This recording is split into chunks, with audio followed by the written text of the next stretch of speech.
What's up everyone, my name is Sixsang and Super Mario Sunshine is one of my favorite games from my childhood, and still one of my favorite Mario games to this day. Super Mario Sunshine was the second full 3D Mario game released by Nintendo, following Super Mario 64. It was originally released on the Nintendo GameCube in Japan on July 19, 2002, and in North America on August 26, 2002. Relatively recently, the game was re-released for the first time in a bundle named Super Mario 3D All-Stars for the Nintendo Switch. This is the version I've been playing. This bundle created some buzz since it was a limited time only release, both physically and digitally. It released on September 18, 2020, but was subsequently pulled from store shelves and the eShop on March 31, 2021.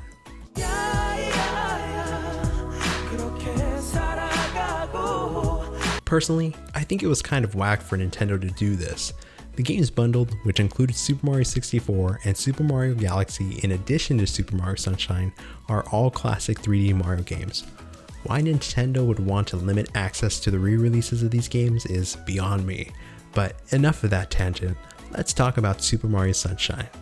Since this is a review on Super Mario Sunshine, please be aware that there may be spoilers in this video. The game kicks off with Mario and friends heading on vacation to Isle Delfino. When they arrive at the airport, they make an abrupt landing due to there being a goopy substance blocking a portion of the airstrip. Mario decides to search around for help, but the locals seem to be in disarray and want him to handle the mess. Luckily, Mario is able to soon find a companion to help him with this situation. FLUDD. FLUDD is an acronym that stands for Flash Liquidizer Ultra Dowsing Device. To me, FLUDD is a companion/device that is able to pump water for its user, in this case, Mario. FLUDD is also able to communicate with Mario to provide tips and info on its functions. They can be carried like a backpack on Mario's back, and Mario is able to use FLUDD at will. FLUDD is able to switch between two modes, the squirt nozzle and the hover nozzle. With the squirt nozzle, Mario can spray water in multiple directions. It can also be used while Mario is stationary or on the move. The hover nozzle is used to propel Mario in midair for brief intervals. This function is mainly used to help maneuver to higher ground or to get the jump on enemies. However, while using FLUDD, you have to make sure to keep an eye on the water gauge. If the water runs out, you'll have to refill FLUDD's bottle. A pretty simple trade-off. The versatility that FLUDD provides Mario is really unique and is very akin to Cappy in Super Mario Odyssey, but FLUDD is just one aspect to the great gameplay that Super Mario Sunshine provides. We'll talk more in detail about how FLUDD and Mario complement each other as the video progresses. Once Mario is equipped with FLUDD, you face your first mini-boss of the game, a goop monster on the Delfino airstrip.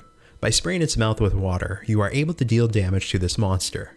Once you defeat it, a glowing item appears before Mario. This is what is called the Shine Sprite. The moment of triumph is short-lived, however, because once the boss is defeated, Mario is taken into custody by local authorities. On Isle Delfino, there have been a number of vandalism incidents that have occurred recently. The alleged perpetrator happens to look very similar to Mario, but it obviously wasn't him since he just arrived on the island. The Piantas, the residents of Isle Delfino, are adamant that Mario is guilty and hold him liable for the crimes. He's ordered to clean up the mess on the island as part of his punishment. FLUDD explains to Mario that the vandalism incidents involving the goop has driven away the Shine Sprites, the main source of power to Isle Delfino. These incidents have disrupted the locals' livelihoods, and it's up to Mario and FLUDD to restore peace to the island. Once Mario is released to begin cleaning the island, you are introduced to the hub world, Delfino Plaza, a map that doesn't feel overwhelmingly big, but also not small to the point where you feel constricted. This is where you'll be able to access the different stages for Super Mario Sunshine. At the forefront of the plaza, Mario has to take down a goop monster similar to the one found on the Delfino airstrip. Once it is defeated, a structure appears along with Shadow Mario on top of it. Shadow Mario is the true criminal behind the vandalism incidents on Isle Delfino. He carries around a giant paintbrush that allows him to smear goop whenever and wherever. In true Mario game fashion, Shadow Mario decides to kidnap Princess Peach and Mario follows in pursuit. Once he gets Shadow Mario to let go of Princess Peach, Shadow Mario creates a portal with graffiti on the structure that appeared earlier. Mario follows him into the portal, and we are greeted with our first stage of the game, Bianco Hills. In Super Mario Sunshine, there are 7 different stages that are available. Each stage is on a different part of Isle Delfino, and they are accessed through the graffiti portals. As the game progresses and you collect more Shine Sprites, you will gain access to more stages. Each stage has multiple episodes available, and each episode grants you a shine sprite after completion. The max amount of shine sprites available in the game is 120, but you only need 50 to beat the game. The neat thing about this system is that you can jump back and forth between stages as you please. Not feeling Bianco Hills? Well, you can take a break from it and jump to Rico Harbor, or Noki Bay, or whatever other stages you have access to. Each stage in Super Mario Sunshine has its own unique identity, and I think this is another thing that makes this game so great. The whole idea of creating a Mario game that has a Hawaii type aesthetic is already great in itself. This game exudes style, but when you look at each stage individually, Isle Delfino has so much diversity. Another key factor that keeps the game fresh is the contents of the episodes. As I mentioned earlier, each stage has multiple episodes that you can play, but their objectives and themes are very broad. You have boss battles, red coin missions, squid racing, an episode where you have to send chain chomps to take a bath. The variety is endless. Mario as a character lends himself to this formula with his fluid movement and acrobatics. He's always been known for his jumping ability, but the way he can backflip, wall jump, slide, it makes the gameplay so satisfying and allows you to tackle levels in ways that aren't traditional. And when you pair that with what Flood offers, you simply have a slam dunk with the character gameplay. Flood eventually receives upgrades through the story in the form of alternate nozzles. There are 2 additional nozzles you can equip, the rocket nozzle and the turbo nozzle.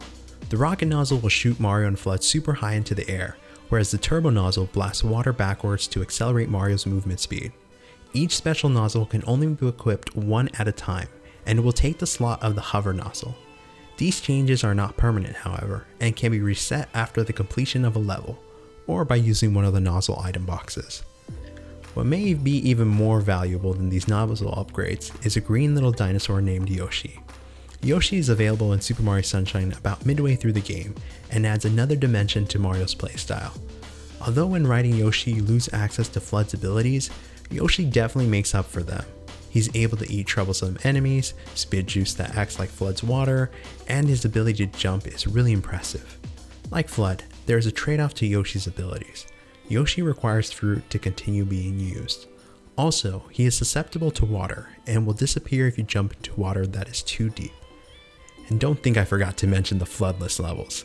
One of the most infamous parts of Super Mario Sunshine are the levels you have to complete without Flood. And this isn't by choice, mind you. These kick off with Shadow Mario stealing Flood before the level begins. Some of these levels are a choice via Delfino Plaza, but the rest are necessary in order for you to progress. If you are a master at these levels, give yourself a pat on the back, cause some of these can get very infuriating. All things considered, I still look forward to playing these types of levels in the game, because I know they're gonna piss me off, but they also help create funny memories to look back on. Now that we've covered the general core gameplay, let's talk about how the story of the game progresses. Princess Peach ends up getting kidnapped by Shadow Mario again, and this time he holds on to her for the rest of the game. Before he disappears with her, Shadow Mario reveals to himself to be Bowser Jr., the son of King Koopa himself. Bowser Jr. was told that Princess Peach was his mom, and he wants to take her back to Bowser so they can live like a normal family.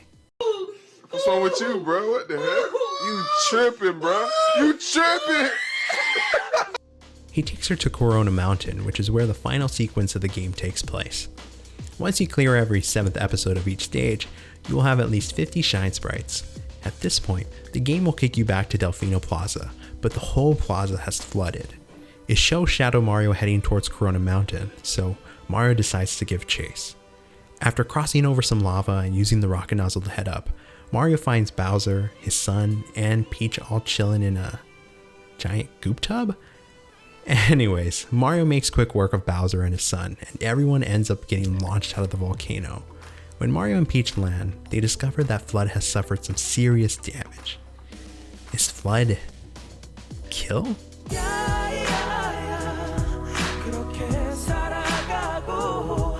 Luckily, the Toads surprise Mario with a fixed Flood, so no, Flood isn't dead.